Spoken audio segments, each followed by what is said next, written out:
Bonjour à tous les amis, on se retrouve pour le premier quintet du week-end, toujours sur l'hippodrome de Paris-Vincennes. Très heureux de vous accueillir pour un tout nouveau quintet.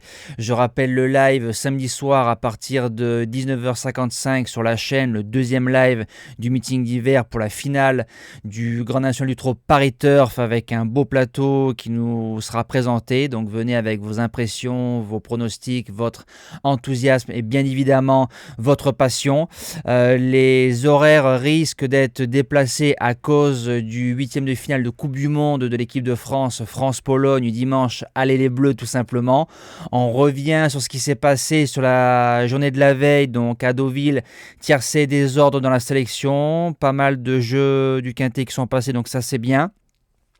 Course par course plutôt correct et bon, voire homogène dans l'ensemble, et le repéré numéro 2 et le cheval du jour sont payés pour les places. Alors présentation du prix Saint-Georges de Didonne, départ 15h15 en Réunion 1 course 3, parcours de tenue 2850 mètres grande piste, 14 partants, 8 en tête, 6 au 25 mètres, et au papier c'est un quintet qui est pour moi un peu lisible dans cette course-là. Base gagnante, le numéro 9 Gaspard de Brion, 2 courses de rentrée, cheval sur la montante. La dernière fois, il a montré qu'il était sur le chemin du renouveau. On l'a touché plusieurs fois au CDJ l'année dernière. Ne sera sûrement pas à 100% de ses moyens. Matt Abrivard qui a signé hier sa millième victoire en tant qu'entraîneur, félicitations à lui, il fait vraiment du bon boulot. C'est un cheval qu'il faudra préserver, je pense, les 2 premiers kilomètres, et ensuite aux 850 mètres, il peut faire parler la classe et la dureté. C'est le vrai Gaspard au départ de cette course-là, je pense qu'il peut s'imposer. L'opposition viendra du numéro 11, Gold River.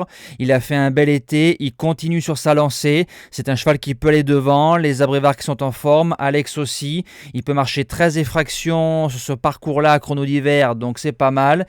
Il a fait 3e de Gigolo Lover et de Giboulet de Mars, donc c'est une excellente ligne à l'heure actuelle. Gold River, lui aussi, peut s'imposer, mais je pense que Gaspard a un peu plus de classe que Gold.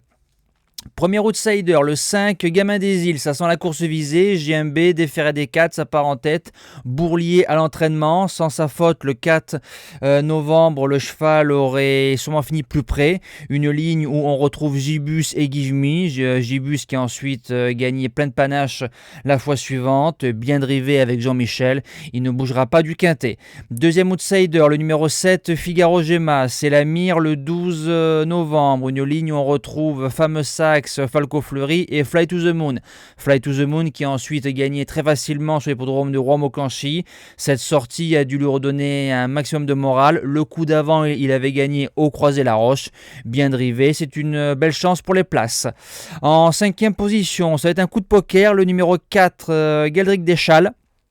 D4, Raffin, faut se rappeler qu'à la base c'est un trotteur d'attelage, donc il a débuté sa carrière attelé, souvent coquin, ensuite on l'a dirigé au trot monté avec pas mal de réussite, on l'a touché plusieurs fois au cheval du jour, alors revenir avec un sulky, pourquoi pas, et surtout que les trotteurs montés sont très forts sur les parcours de tenue attelés.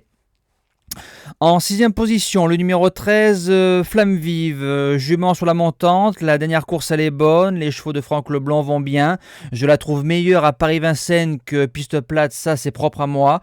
Maintenant c'est une jument suiveuse, pisteuse, si on arrive à la ramener jusqu'au tour final sans faire d'effort, elle se mettra à plat ventre. En 7e position, le numéro 8, Fils d'Eau-Fort, alors c'est un cheval qui va courir un petit peu son prix d'Amérique, qui part en tête, déféré, les bijoux en vol, l'engagement est au top. Maintenant à ce niveau là pour moi il y a 0 de marge, il lui faudra la bonne course. Et je termine avec le numéro 2, Gaylord Jeff. J'ai longuement hésité avec Héberton, le cheval à junior, mais j'ai pris Gaylord pour amener un peu de la cote et du piment à l'arrivée. À l'heure actuelle, point d'interrogation, on n'a plus le Gaylord de l'année dernière. Maintenant, il sera déféré des 4. Franck Nivard, il part en tête et suffit de le bluffer dans le parcours. Un Franck Nivard à 20 contre 1 dans un quintet, c'est toujours dangereux. Voilà, nous on se dit à demain pour la finale du GNT. Je vous souhaite un excellent week-end. Merci à tous et bonjour les amis.